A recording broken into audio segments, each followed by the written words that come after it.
বাবলি 4 বছর আগে মামার বাড়ি আসার পথে একটি বাচ্চা কুকুরকে সঙ্গে নিয়ে আসে, কারণ সে মৃত্যুর সাথে লড়াই করছিল। দুটো পা ভাঙা অবস্থায় খুব চেঁচাচ্ছিল রাস্তায়। তাই দেখে বাবলি তুলে নিয়ে এসে মামার বাড়িতেই 1 মাস থাকাকালীন একটু যত্ন করলো। গ্রামে কাঠের মাচা, তার তলায় থাকতো।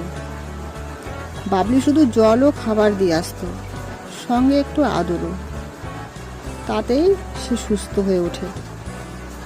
কুকুরটি ওই বাড়িতেই থেকে যায়। বাবলিও সময় হলে চলে যায়। বাবলি ভুলে যায়। বাবলি বিয়ের পর ছোট ছেলেকে নিয়ে আসে মামার বাড়ি। সেখানে খেলতে খেলতে পুকুরে পড়ে যায়, আর প্রাণ বাঁচায় কুকুরটি। তখন সবাই এগিয়ে এসে দেখে সেই কুকুরটি। পশুও একদিন ঠিক প্রতিদান দেয়।